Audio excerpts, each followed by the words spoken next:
Sí se escucha. Ok, una disculpa, parece ser que mi internet está fallando mucho. Bueno, ya no acabé de escuchar lo que dijo su compañero Ernesto. Una disculpa, Ernesto. Pero bueno, ya nomás alcancé a escuchar de epistemología y de ahí se perdió mi audio. Sin embargo, pues muchas gracias por la participación, aunque no la escuché, seguramente tus compañeras sí la escucharon. Muchas gracias, Ernesto. Em, bien, vamos a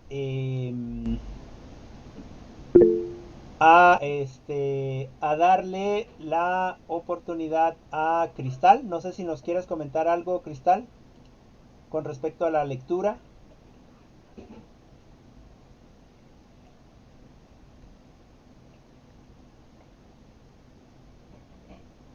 Sí, profe.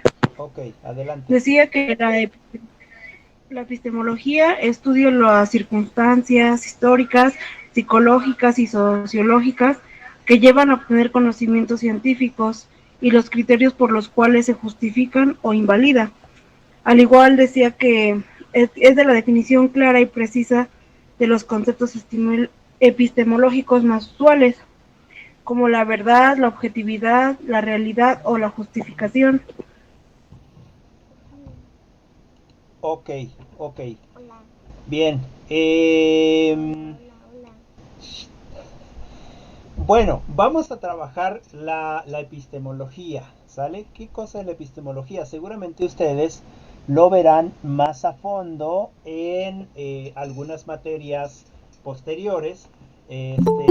Sin embargo, la epistemología no es otra cosa más que el estudio del conocimiento, es decir, de cómo se obtiene el conocimiento. Hay muchas posturas, eh, hay muchas formas de pensar o muchas posiciones con respecto a el, eh,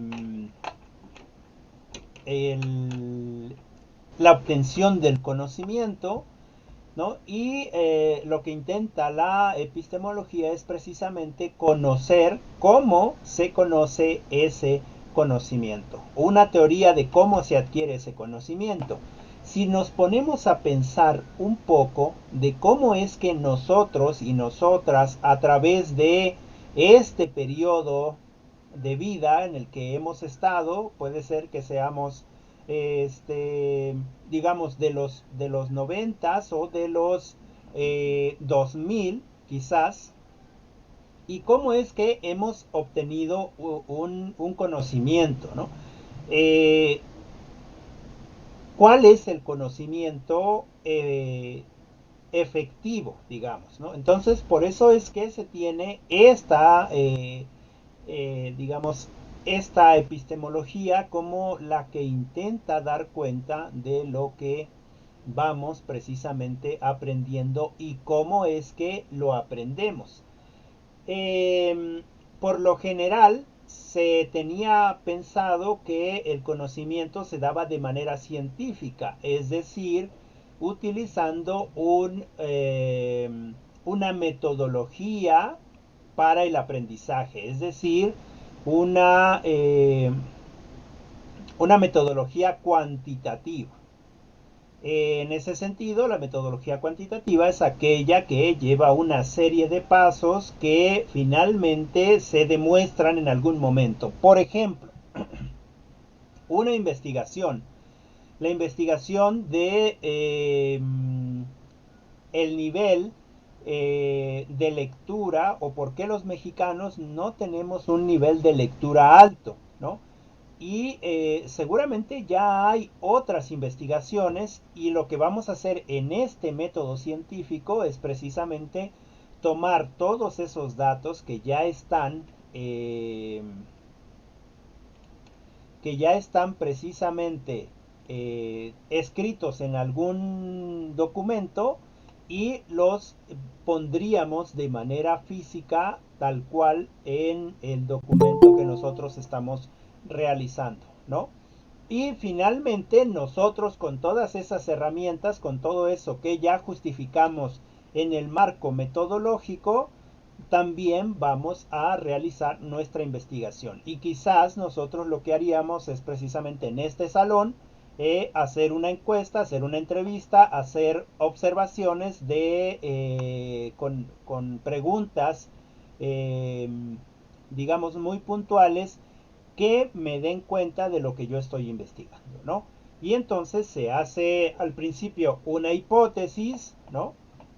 Una hipótesis de lo que está pasando, de lo que creemos que pasa con respecto a la lectura y por qué no leemos tanto.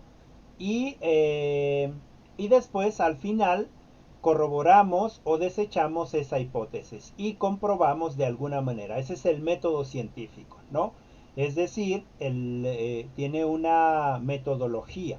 Sin embargo, con respecto a este aprendizaje y a este conocimiento que nosotros adquirimos, yo no lo sé, pero al menos en mi caso, mucho del conocimiento que tengo no ha sido en ese específico formato, es decir, no ha sido en ese modelo cuantitativo de aprendizajes, es decir, no ha sido en ese modelo metodológico de aprendizaje. De hecho, yo no me acuerdo bien a bien cómo es que he aprendido a hacer cosas, por ejemplo, a caminar, ¿no? O por ejemplo, eh, a hablar, o por ejemplo, a tener estas ideas o a este pensamiento, esta conciencia.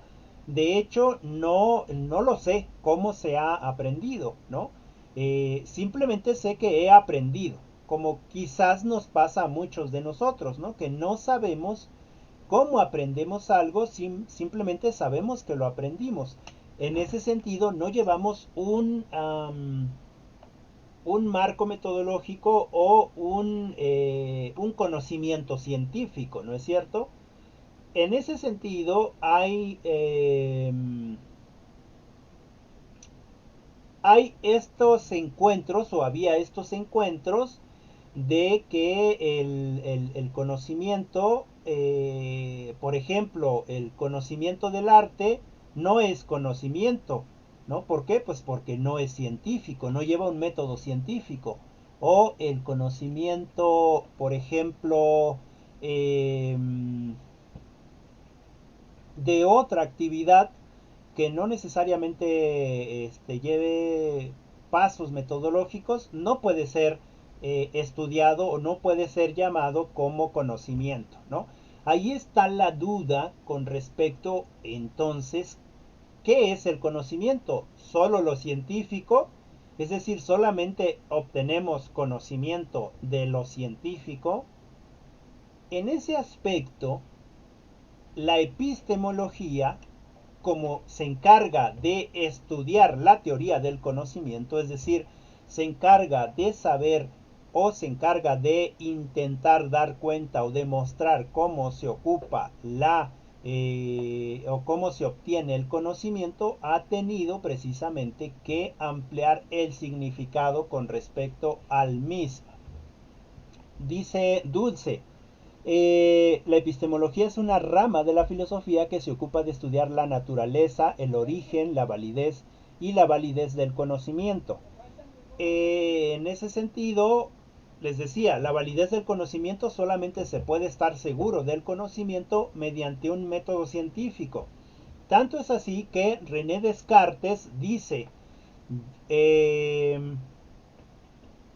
pienso y luego existo. Conocimiento racional, es decir, todo conocimiento es verdadero si es racional, ¿no? Es decir, si lo razono, es decir, si lo estoy pensando, ¿no?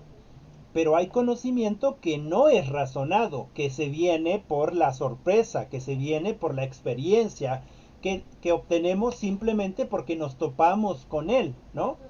No estamos haciendo todo un proceso de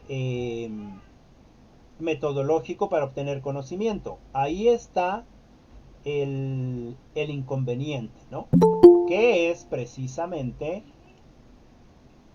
qué es precisamente el conocimiento? A eso se dedica la epistemología, a demostrar qué es el conocimiento. Ya no ahora solamente en este término racional, sino también en este término desde los saberes, desde otros espacios, ¿no? En ese sentido, la epistemología, además de estudiar el conocimiento desde sus raíces, es decir, desde las circunstancias históricas, es decir, o en otro sentido, desde que estudiamos cómo fueron descubiertas algunas cosas, cómo fue ese aprendizaje o ese conocimiento desde los momentos históricos o los espacios históricos donde se adquirió el mismo conocimiento, ¿no? ¿De qué manera lo adquirieron? Un ejemplo, la filosofía, ¿no? Es cierto que de la filosofía se desprenden todas las ramas, ¿no? Y que la filosofía es precisamente el amor a la sabiduría, y la sabiduría la podríamos transformar también como a este conocimiento, ¿no? El crear el conocimiento. Entonces, desde esos filósofos, ¿cómo se hacía para obtener el conocimiento? Ya me fui otra vez. Ay, Dios mío. Una disculpa.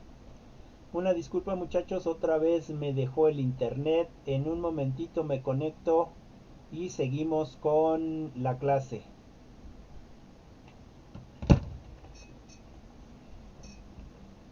Vamos, conéctate, conéctate. Ok, una disculpa nuevamente. ¿Sí me escucho? Sí, coméntenme por favor si me escucho para que continúe.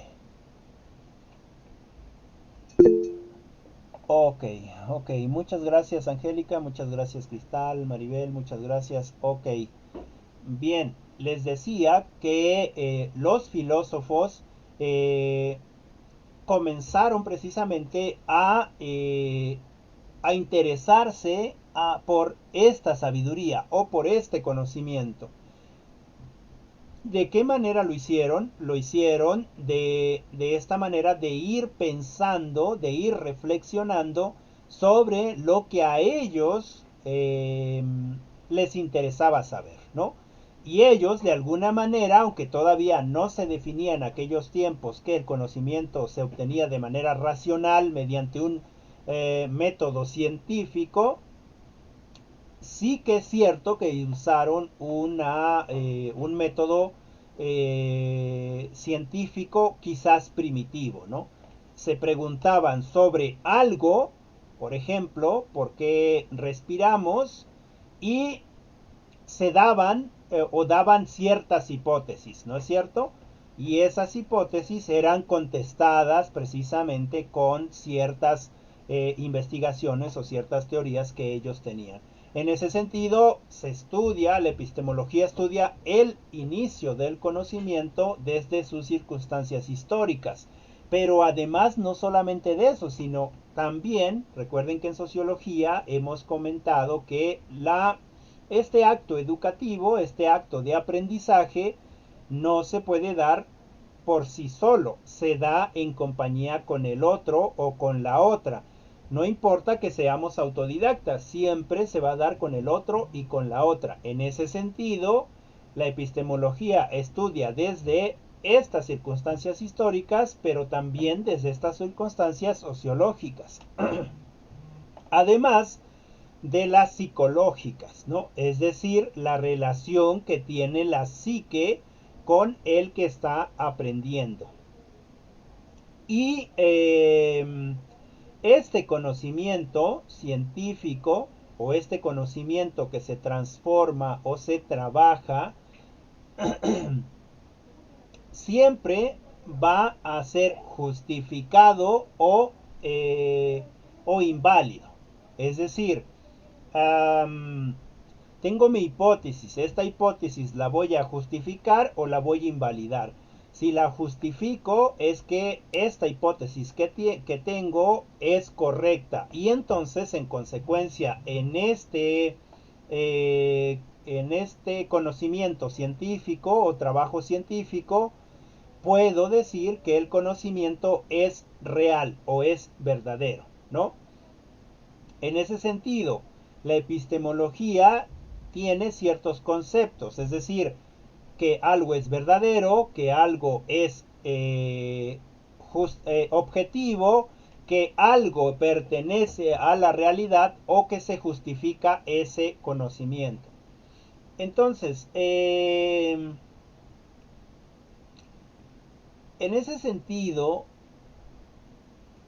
este método científico me da certeza de lo que estoy investigando, de lo que estoy aprendiendo. Pero ¿qué pasa con el conocimiento no científico? ¿No es conocimiento también? Por ejemplo,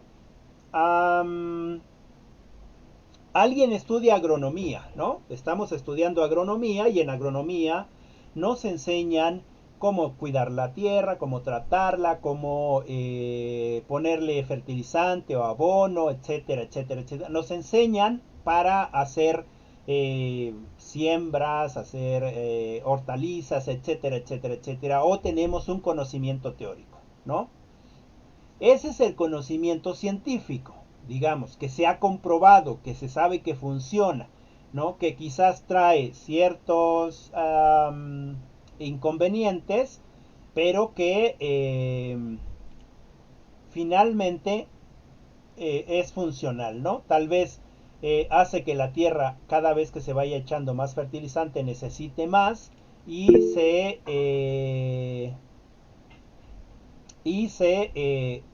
eche a perder. Y sin embargo, estos ingenieros agrónomos van al lugar donde pues se hace el trabajo práctico y se dan cuenta que es cierto que ellos traen el conocimiento teórico, pero que la gente que trabaja ahí, como lo dice Carla, está practicando, es decir, ha obtenido un conocimiento, perdón,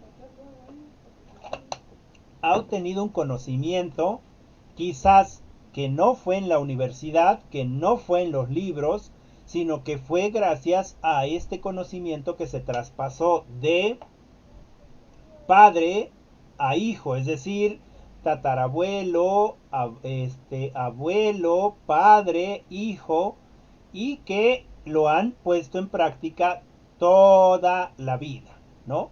En ese sentido, no se puede decir que porque no es un conocimiento científico, es decir, un conocimiento que tiene una metodología, no es conocimiento, ¿no es cierto? Ahí está una gran disyuntiva con respecto a lo que sí es conocimiento de lo que no es conocimiento. Por ejemplo, todos nosotros tenemos un conocimiento empírico de cómo cocinar, ¿no es verdad? Todos nosotros tenemos un conocimiento empírico de cómo cocinar, ¿no? Sin embargo, también hay un conocimiento científico de cómo cocinar. Aquellas personas que se van a dedicar de manera profesional a la cocina, es decir, los chefs, ¿no? En ese sentido, los dos son conocimientos, solo que un conocimiento es teórico y lo llevan a la práctica, es decir, hacen investigación, ¿no? Y el otro solamente lo tenemos desde la práctica, es decir, desde la experiencia. En ese sentido, como dice Carla, claro que hace falta la práctica. Y no podemos decir que el conocimiento que tienen los indígenas no es conocimiento porque no está en los libros, ¿no? Que el conocimiento verdadero es el que viene de Europa, ¿no? Porque nosotros no tenemos un conocimiento verdadero, sino que cuando hablamos precisamente de de lo que nos, de lo que nos enseñan, desde lo que hemos aprendido desde los tiempos antes de la colonia, es decir, o de los tiempos desde que inició la colonia, desde que inició la conquista en nuestro país, ¿no? Que nos venían a enseñar de Europa. Es decir, estamos europeizados, colonizados, diría Enrique Dussel, ¿no? Entonces hay que voltear nuestra mirada al conocimiento de nuestra gente, que también es conocimiento. Lo que pasa es que no tiene o no hay gente que escriba, o no hay demasiada gente que escriba sobre ese conocimiento. Ahora, si estamos precisamente en este pensamiento de que el único conocimiento real y verdadero es aquel que se razona, es decir, es aquel conocimiento científico que se puede demostrar, entonces estamos en un predicamento porque no aprenderíamos nada más. Y entonces yo también como profesor, en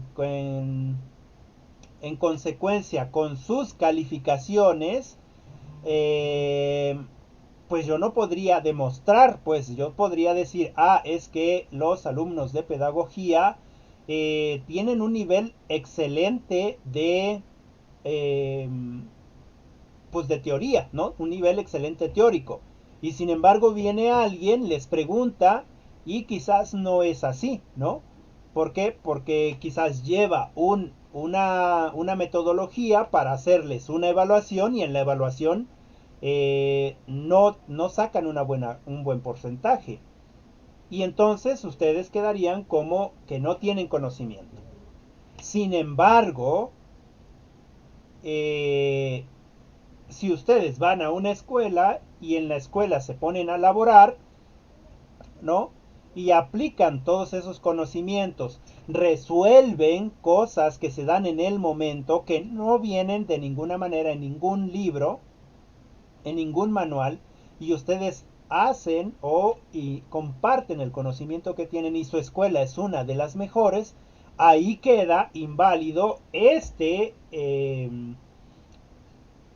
teoría de que el conocimiento solamente es científico. No sé si me voy explicando, no sé si me voy explicando o los voy enredando.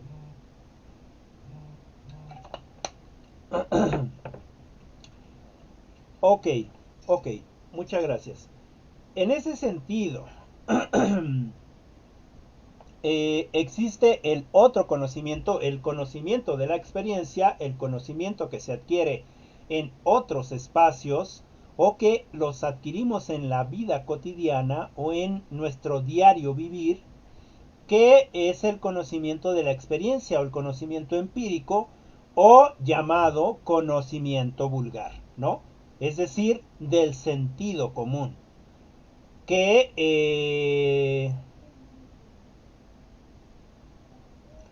que se obtiene quizás de la gente. Un ejemplo, a ver, ese conocimiento vulgar, porque viene del vulgo, ¿no? No porque sea grosero, sino porque viene del vulgo o del sentido común. Por ejemplo, eh, en las comunidades indígenas, donde no tienen posibilidad de tener un doctor cerca, sino que está a unos cuantos kilómetros y el hijo o la hija se enferma, ¿qué es lo que hace? O algún familiar se enferma, ¿qué es lo que hace precisamente el papá o la mamá o quien esté al frente? ¿Qué es lo que hace? ¿Lo deja que siga con su dolor o busca? Se va precisamente al monte, busca hierbas, él sabe o ella sabe cuáles son esas plantas medicinales que puede usar, ya sea en té, ya sea puestas en el estómago, en alguna parte del cuerpo, vendadas con un poco de manteca de cerdo, etcétera. Un montón eh, diría mi mamá, o dice mi mamá, un montón de menjurjes, ¿no? Menjurjes es todas esas cosas que te echan para que te cures, no sé si aquí lo llaman igual, pero un montón de menjurjes que finalmente hacen efecto en la persona, ¿no? ¿Por qué? Porque ellos tienen ese conocimiento vulgar, ese conocimiento de la experiencia, es lo que les eh, les aplicaban a ellos, o hacen esta relación de eh, usar, ¿no? Usar para salvar o ayudar a los hijos o al familiar. Dice Carla, y sabe que esas hierbas son remedios gracias a usos de los antepasados, exactamente, ¿no? En ese sentido, ese es el conocimiento vulgar. ¿Qué pasa con aquellos que tenemos el conocimiento científico? Que vamos, les robamos su conocimiento vulgar o su conocimiento del sentido común o de la experiencia, y después la procesamos químicamente, la convertimos en pastillitas, en tés, en brebajes, etcétera, etcétera, y les ponemos una patente, y entonces el conocimiento que era de esas personas, ahora nosotros la apropiamos y le ganamos dinero, ¿no? Lo cual ya no es ético. También vamos a entrar a esta parte de la ética. Dice, otro ejemplo, comenta Sandra, de conocimiento empírico podría ser los músicos. Claro, ese es un conocimiento empírico, o es un conocimiento vulgar, porque es del vulgo, ¿no? ¿Quién le enseña a tocar la guitarra, por ejemplo, a una persona, o la trompeta o el violín, si ni siquiera tienen conocimientos de notas musicales, de escalas musicales, de tonos modales, de corcheas, de semicorcheas, de negras, de tiempos? No tienen conocimiento teórico. Ese conocimiento teórico se obtiene en una escuela de música, ¿no es cierto?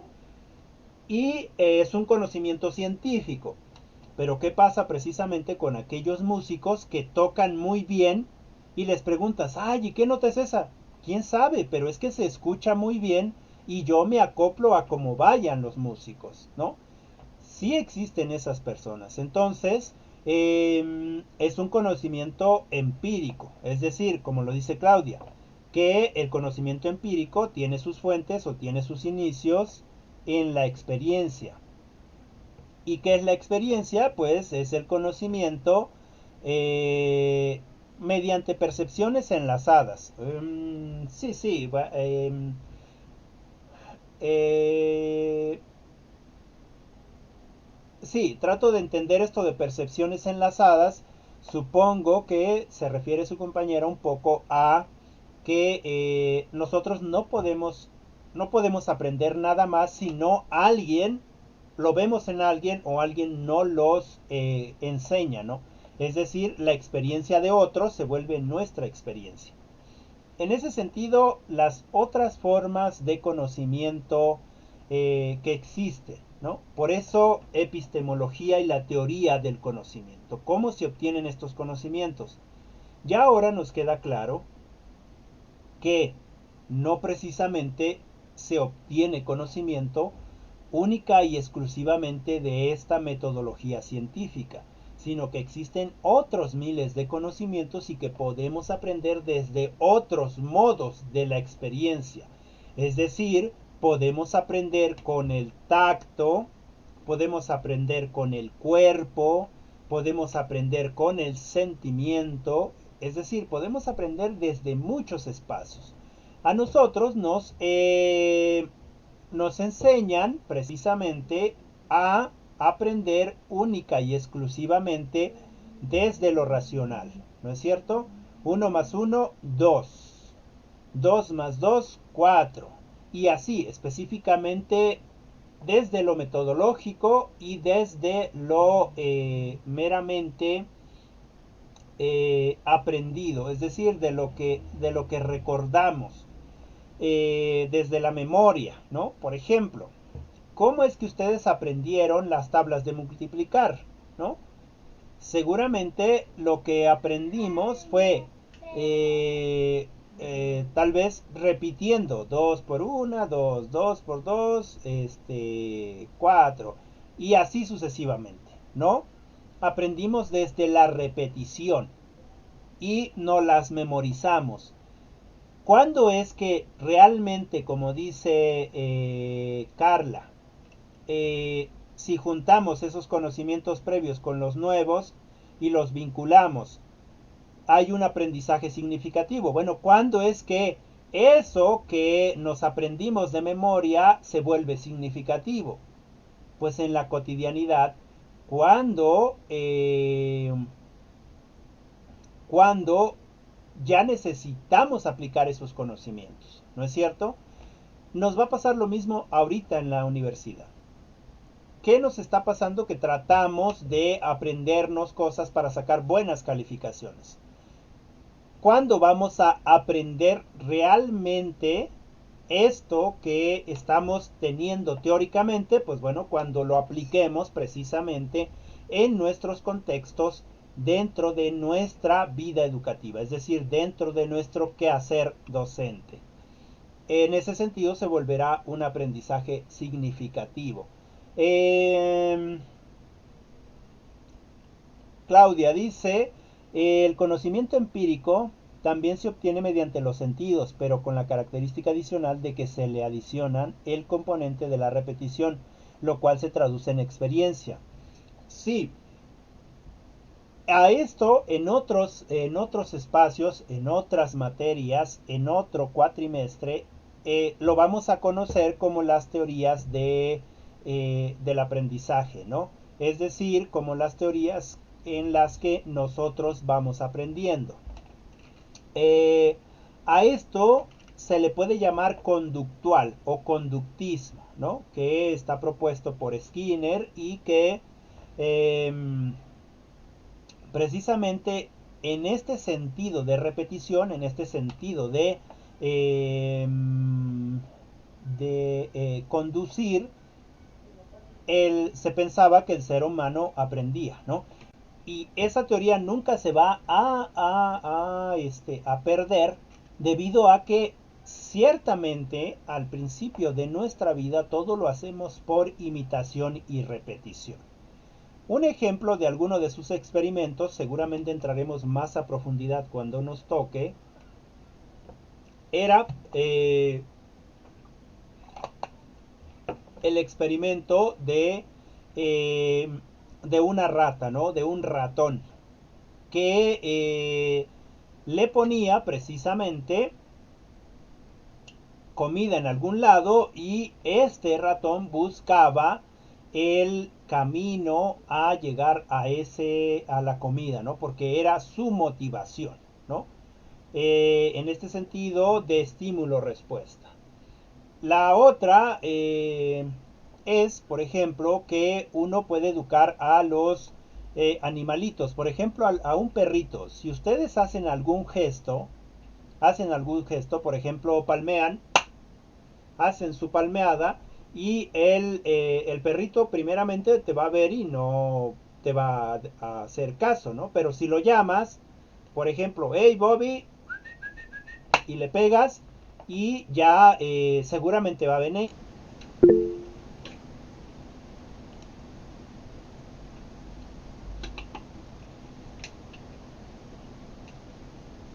Si me podrían comentar en qué me quedé hace un momento,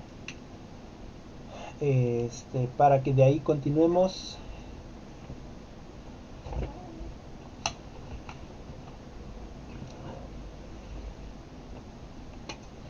Bien, si no, me regreso hasta donde yo creo que me empecé a dar cuenta de que ya no había internet, para que así vayamos terminando la clase. Bien, entonces estábamos hablando de la experiencia y cómo es que existen otros y otras formas de conocimiento que no precisamente pueden ser las científicas, ¿no? En ese sentido ya habíamos hablado de la postura racionalista, es decir, que siempre y cuando sea crítica, es decir, que se lleve una metodología y que pueda yo estar seguro de que específicamente es verdadera esta, esta afirmación que estoy diciendo. Bueno, ya quedamos en claro que hay diferentes formas de conocimiento o de adquirir el conocimiento. También ya comprendimos que estas formas de adquirir el conocimiento pueden ser de diferentes maneras, es decir, no solamente desde la científica. Y con estas formas de adquirir el conocimiento, llámese conocimiento por la experiencia, por la sorpresa, por el tacto, o científicamente, es decir, racional, también surge entre nosotros estas formas de pensamiento, ¿no? Históricamente nosotros, de acuerdo al género al que pertenecemos, tenemos un pensamiento se enfoca, digamos, o que se toma sus principios desde el mismo género, ¿no? Es decir, el varón piensa que él es el que debe de trabajar, o así se le educa para que trabaje, y que cuando eh, va a casarse en este proceso de cortejo, pues precisamente él es el que debe de pagar, es el que debe de invitar, etcétera, etcétera, ¿no? En ese sentido, estas formas de pensamiento también con la forma de pensar con respecto a todo lo filosófico, lo científico, las experiencias que nos han sucedido en el transcurso de nuestra vida, ¿no?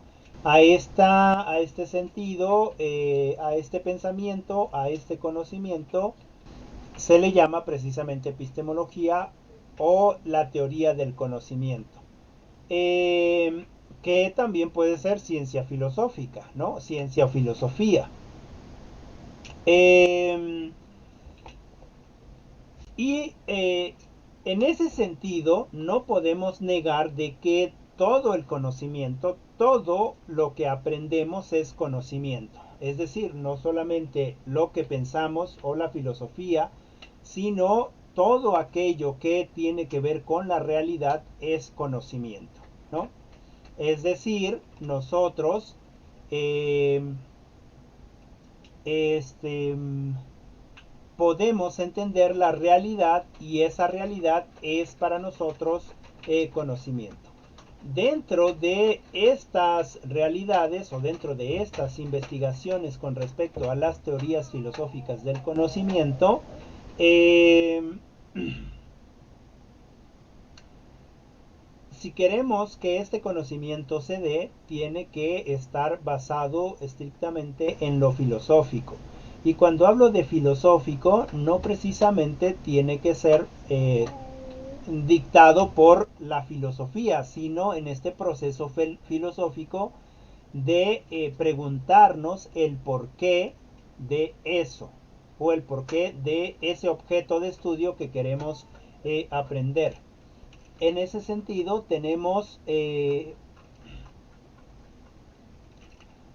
dos interpretaciones, una interpretación realista o el realismo, y una interpretación idealista o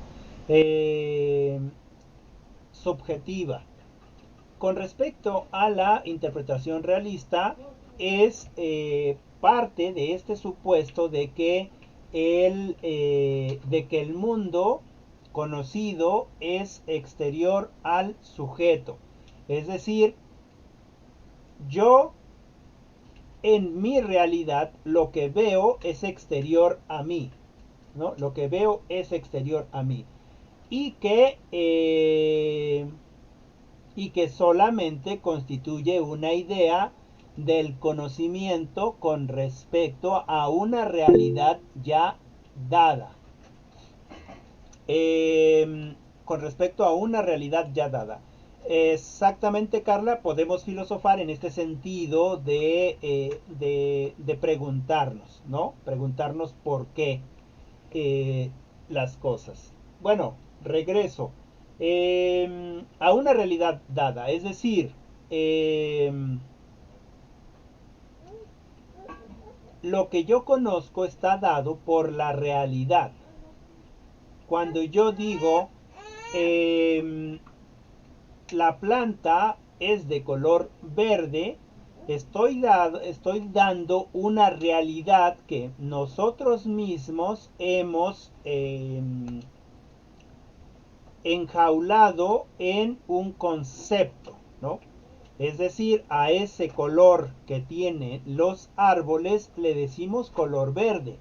Y hay muchos tipos de verde y entonces nosotros lo dividimos en verde claro, en verde bandera, es decir, ponemos a ese objeto una significación o un símbolo para que nosotros podamos investigarlo.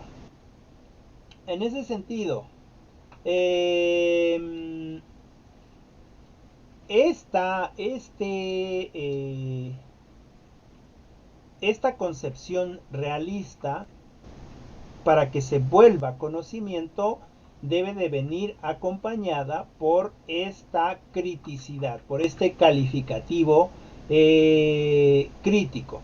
Y en ese aspecto, el realismo nunca se va a terminar, es decir, nunca se va a agotar el conocimiento real, ¿no? Siempre vamos a estar aprendiendo.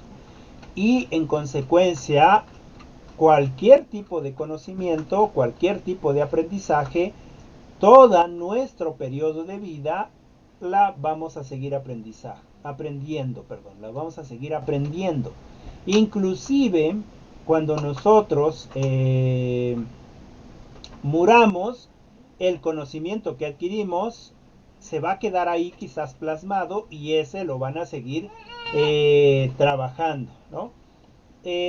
Para ir cerrando, ¿no? Para ir cerrando. ¿Qué es la epistemología? Pues es precisamente el estudio del conocimiento o el estudia las diferentes teorías del conocimiento, ¿no? ¿Qué es el conocimiento? Entonces son las diferentes formas de ver una realidad desde lo teórico o desde lo práctico o desde cualquier otro saber o desde cualquier otra forma de aprender que tenemos los seres humanos, ¿no? En esta grande capacidad.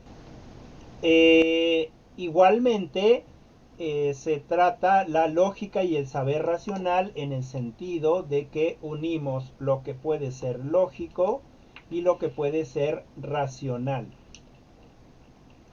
Bien, con respecto a el estudio del ser o el estudio ontológico, tiene que ver con aquellas preguntas que nos hacemos con respecto a lo que no encontramos explicación. Por ejemplo, ¿qué es la materia? ¿Qué es un proceso? ¿Qué es el espacio? ¿Qué es el tiempo? Etcétera, ¿no? Todas esas preguntas que tienen que ver con esto ontológico, estas preguntas del ser, ¿no? Y finalmente, lo que me interesaba también que comentáramos, aunque sea de forma breve, es precisamente esta ética y la relación con la educación. En esta época nosotros nos encontramos sumergidos en ciertas crisis económicas, políticas, educativas, religiosas, militares, gremiales o hasta de orden moral, ¿no? Es decir, ¿qué cosa es la ética? Para definirla en la educación, primero, ¿qué es la ética?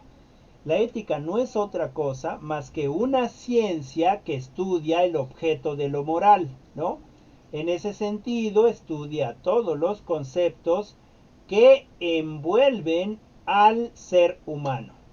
Es decir, la ética estudia todos esos comportamientos permisibles dentro de lo personal o dentro de lo comunitario. Y la ética va a jugar un papel fundamental en este proceso de construcción de cambio dentro de la educación. ¿Por qué? Porque ciertamente regula o hay ciertas normas o hay cierta moral con respecto al actuar no solo del docente, sino de este ámbito educativo en general. Es decir, alumnos, docentes, directores, jefes de sector, etcétera. Todo este ámbito que está dentro de la educación. Ahora, hay varios principios de ética o hay varios principios de moral. Por ejemplo, eh, estudiar la conducta humana con respecto a lo que puede o no puede hacer tiene que ver también de acuerdo con su historicidad, con su tiempo y con su contexto específico. Así pues, en los años 50 no era ético o no era moral, por ejemplo, que la mujer se vistiera de pantalón, porque el pantalón era para el varón, ¿no? No era ético.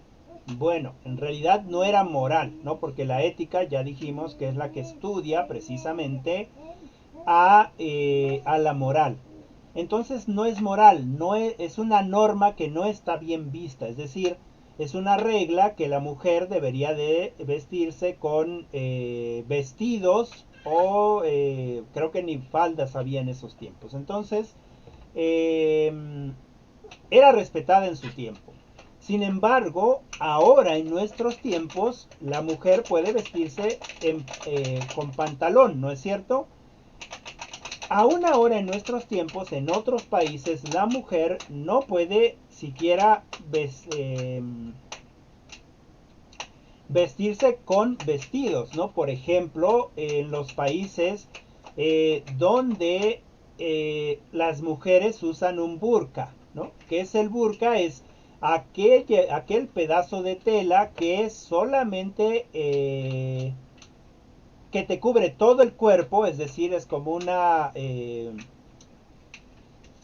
un vestido que te cubre desde la cabeza y solamente se puede ver tus ojos o medio se pueden ver tus ojos porque están también cubiertos con una tela que parece pues de tela, ¿no? Con cuadritos y que solamente te permite ver afuera. Ahora imaginemos esos países cuando por ejemplo, Estados Unidos va a esos países, instala eh, su base y las mujeres ahí, las líderes del ejército, una no se visten con el burka, sino que como hace mucho calor se visten en shorts, andan en camisas, digamos, eh, con manga corta o escotadas, etcétera, etcétera, por el mismo calor que existe. Y entonces para esas poblaciones no es moral, ¿no? Eso es una falta de respeto.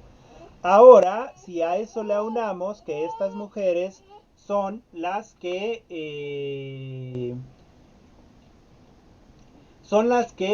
son tenientes o tienen un grado ahí en el ejército y mandan a los hombres. Eso tampoco es moral para esas culturas. En ese sentido, la ética o la moral digamos, depende de su espacio histórico, su contexto histórico o las costumbres por ejemplo, de los lugares donde se encuentran. Eh, si hablamos de lo que es ético o de lo que es moral con respecto eh, a ciertas posturas filosóficas, o a ciertos principios éticos, comentamos, por ejemplo, esta ética o esto moral donde se creía bueno el principio de el bienestar para la mayoría. El bienestar para la mayoría. Es decir,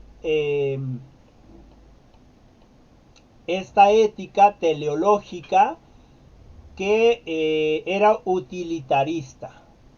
Un ejemplo claro de la ética utilitarista, imaginemos que nosotros estamos en el salón, estamos físicamente en el salón y que llega un asesino, ¿no? Que llega un asesino que dice, vengo a matar a alguien aquí al salón. Decidan quién va a morir, ¿no? Solamente me mandaron a matar a una persona, decidan quién va a morir, ¿no? Y si no deciden, bueno, pues mato a todos.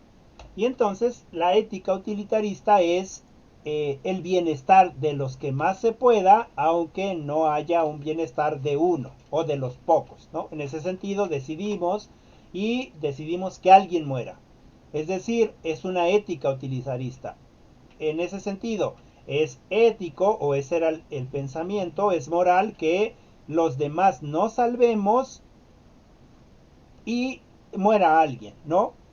El problema es que quizás ese que muera sea yo, o sea, una de ustedes, ¿no? En ese sentido, es una ética utilitarista. Es decir, el bienestar o las consecuencias benéficas para la mayoría, aunque la minoría sufra las consecuencias, ¿no?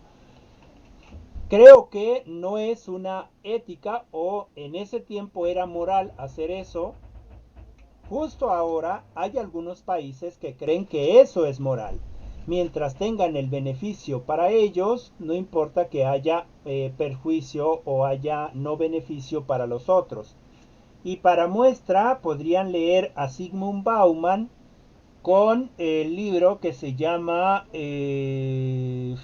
ay, déjenme recuerdo, lo tenía yo justo en el pensamiento ahorita.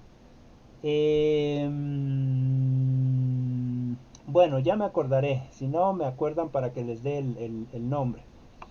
Eh, en ese sentido, otro de las,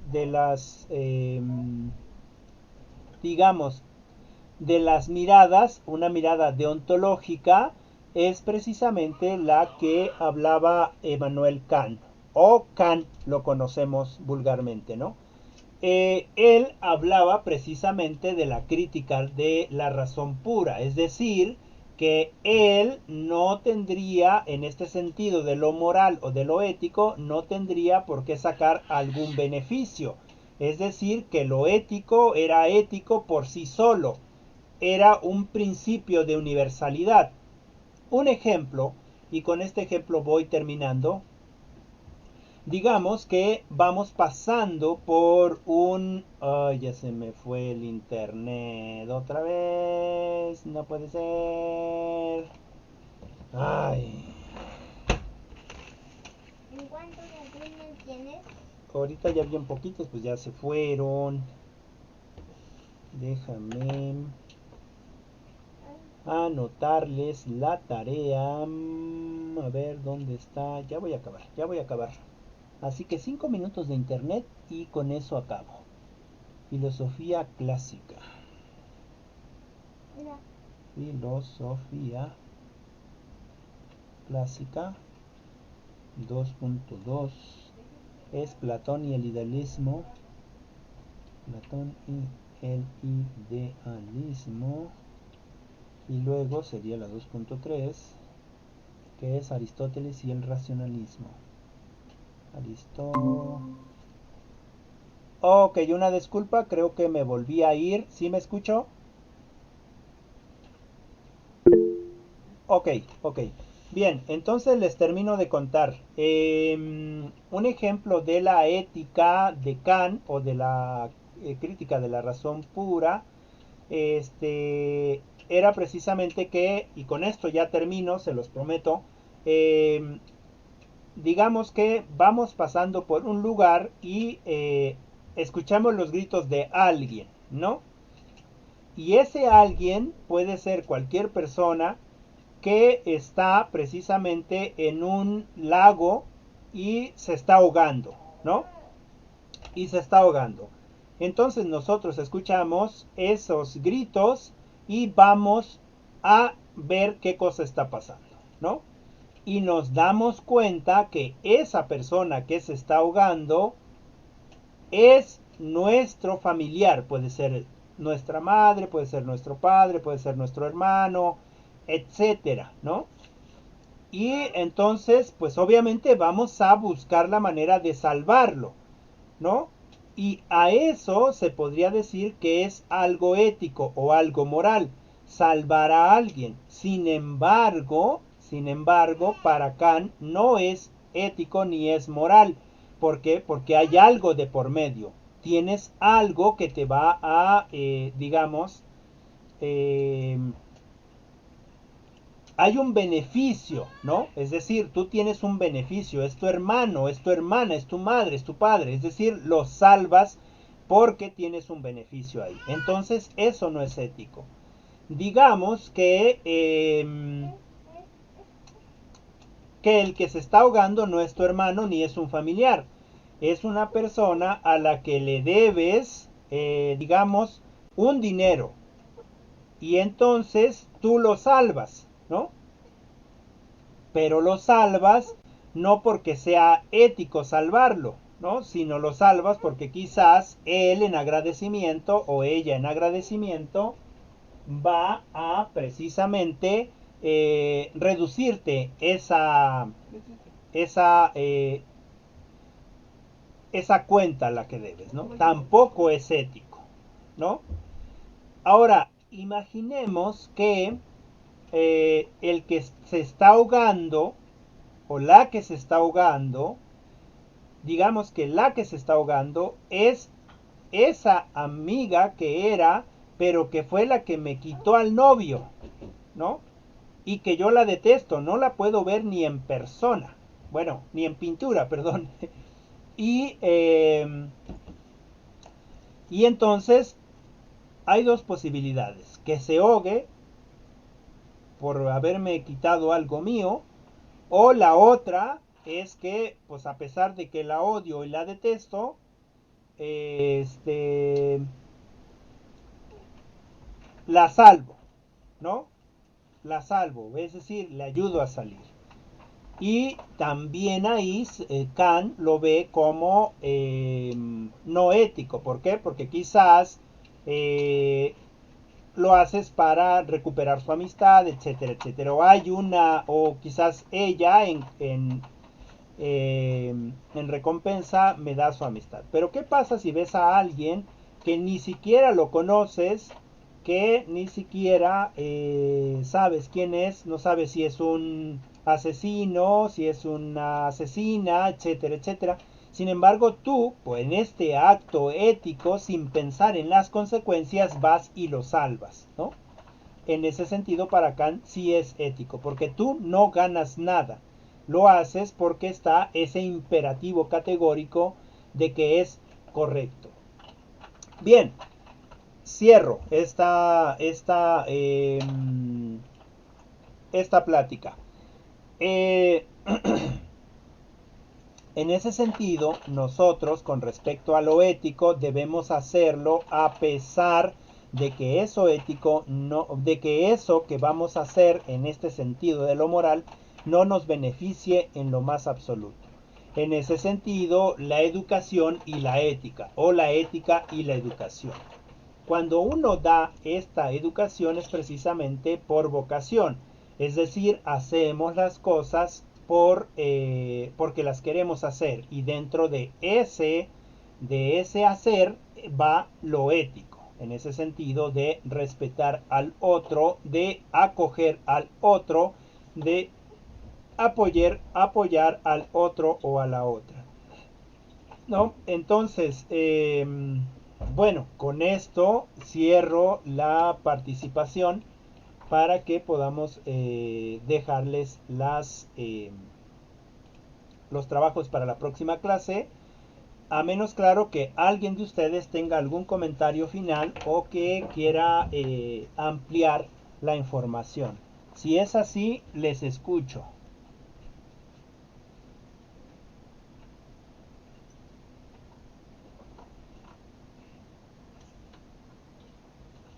¿No? ¿Todo bien?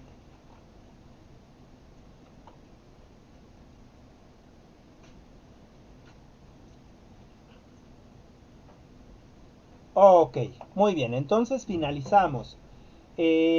Muchas gracias. Entonces, miren, el siguiente trabajo será la sesión 5, la sesión 5, que es filosofía clásica, Platón y el idealismo, Aristóteles y el racionalismo. Ok, de esa me van a entregar una nube de ideas. ¿Sale? Me van a entregar una nube de ideas, por favor. La nube de ideas me van a leer los tres textos. Todos los tres textos me los van a leer y me van a hacer solamente una nube de ideas. Pero esa nube de ideas debe de ser extensa. Es decir, dentro de esas lecturas hay muchas palabras que podemos trabajar. Entonces, repito, en la sesión 5 hay tres lecturas, la 2.1, la 2.2 y la 2.3, que es filosofía clásica, Platón y el idealismo, Aristóteles y el racionalismo. Y vamos a hacer una nube de ideas, pero que sea extensa, es decir, que saquemos varios conceptos de ahí. Y sí les pediré que para la próxima clase sí participemos, digamos, un poquito más. Por desgracia ahorita teníamos problemas con el internet, pero bueno, ya, ya lo solucionamos. Entonces yo me despido, estén pendientes de de estas clases que se van a subir a la plataforma y les paso los enlaces. Bien, adelante, adelante Claudia. Va a ser una nube de ideas por los tres temas, ¿verdad? Uno por Juntos. los tres temas, sí. Gracias. Sí, sí, no hay de qué.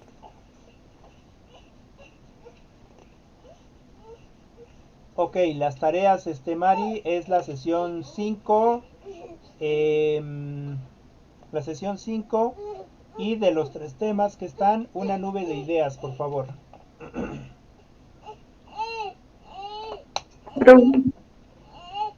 Ok, hasta luego a todas, cuídense mucho, un abrazo y nos estamos saludando la otra semana. Bonita tarde.